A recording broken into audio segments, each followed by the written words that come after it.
Magandang araw mga kaibigan. Bigyan natin ng reaksyon itong post ni Mr. Gorio. Title, Simbahan Dapat Tumutol. Nagpahayag si Father Reyes. Robert Reyes ito, yung running Catholic priest. Ng kanyang paninindigan na dapat umanong tutulan ng simbahan ang posibleng pagkapangulo ni Sara Duterte. Ang naturang pahayag ay agad na naging usap-usapan lalo na sa usapin ng papel ng simbahan sa politika. Para sa ilan, mahalagang magsalita ang mga lider relihiyoso sa mga isyong panlipunan at moral, habang ang iba naman ay naniniwalang dapat manatiling hiwalay ang simbahan at estado. Sa gitna ng diskusyon, muling nabubuhay ang tanong, hanggang saan dapat makialam ang simbahan sa mga usaping politikal ng bansa? So, yan po ang statement ni Father Reyes. Simbahan dapat tutulan ang posibleng pagkapangulo ni Sara Duterte. Tignan natin ang pulso ng taong bayan. 27,000 ang nag-react, 21,000 ang tumatawa, 978 ang galit, 4,600 lang ang nag-like. So, hati. So, anong percentage ito? Nasa 85% hindi naniniwala sa pahayag ng pare, 15% lang ang umaayon sa kanya. Basta tayo ng mga comments. Cherry Sagrado, Father, mag-resign ka na kaya?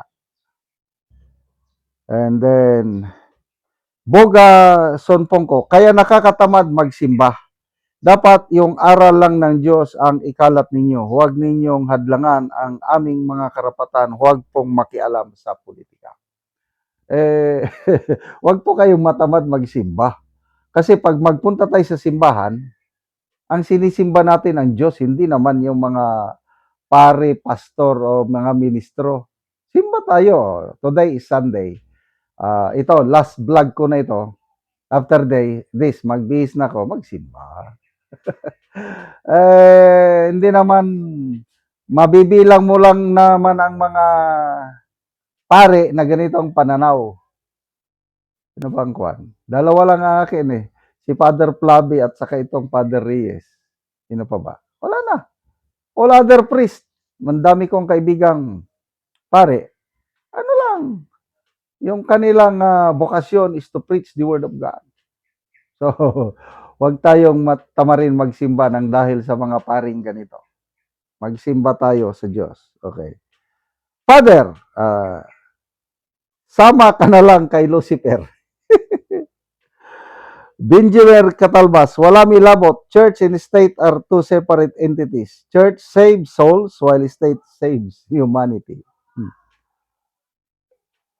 Raymond Cobilo, the demons command the devil. Who is the demon? Siyempre, ADC. Father Visconde, my dear brothers and sisters in Christ, there are moments when the silence of our shepherds, such as the CBCP, can stir questions in the hearts of faithful. We must remember, however, that the church walk on a delicate path called to guide consciences. May mga sa simbahan na pinupuntan namin, ano sila? Napakaingat pagbanggit tungkol sa politika. Hindi sila, Yun lang, yung senior pastor, sa mga prayers, sinasabi lang niya na, there is so much corruption in our country. Let's pray for our government leaders na magkaroon sila ng takot sa Diyos. Let's pray that God would continue to reveal or expose yung mga corruption na ginagawa ng gobyerno para ma-expose. Ganun lang. We are tinatawag tayong the only Christian country in Asia, but it's not, sabi ng senior pastor. Kasi kung bakit ito sa isang interview na pala ito. Bakit pobreng-pobre ang Pilipinas? Sagot niya, it's because corruption in government. They are stealing billions of pesos. Sabi niya. So vocal siya against corruption, which is supposed to be. May kaibigan din akong bishop ng dalawang bishop ng evangelical groups dito sa Mindanao. Very vocal sila kontra sa corruption. And dapat nga lang may nagpadala sa akin ng video. Sabi, do Christians need to magsalita tungkol sa nangyari sa gobyerno? Pinadalhan ako. Sabi, General, pastor ang nagpadala, basahin mo ito, pakinggan mo ito. Pinakinggan ko. Oh, ini-encourage nilang mga Christians to speak out against corruption in this government. Kasi God hates corruption. God hates injustice. Kaya wag tayong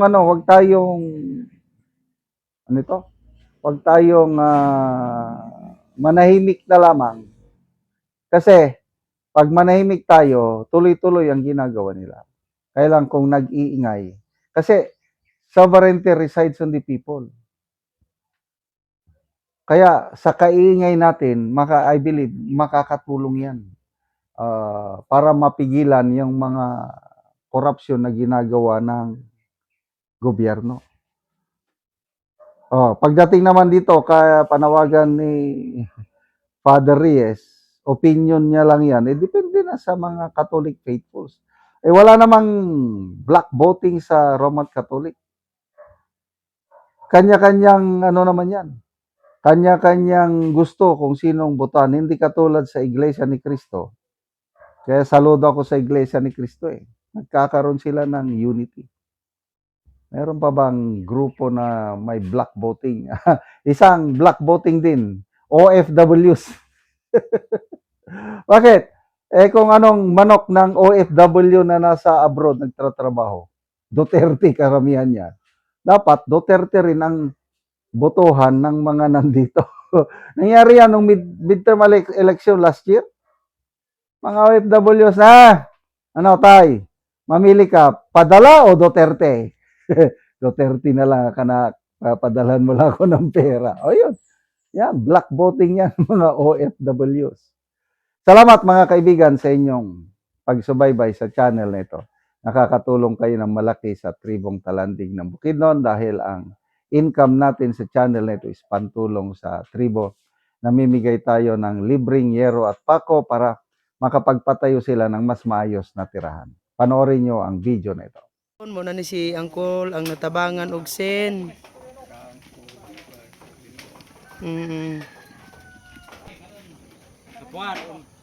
So muna yang balay. So muna ni ang itsura sa balay ni Angkol nga natagaan og sen. So kuan na gyud gatakinding na. Kuan na gyud kaayo. Makita gyud nato nga luoy na gid kaayo ang ilang kahimtang muna ni ang itsura. So gisapaw-sapaw lang nga mga kawayan dayon ang ngero mga kuan na gid kaayo.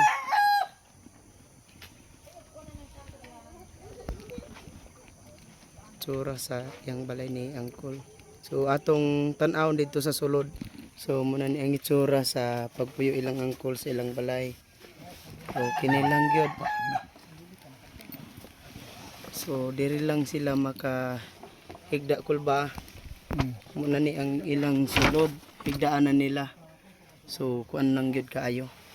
Gamay gyud kaayo. So muna ni ang itsura sa ilang atop dinhi sa sulod. So ang uban mga kawayan lang. Lisod gyud kaayo. So, kini na nga putol-putol na gyud nga yero.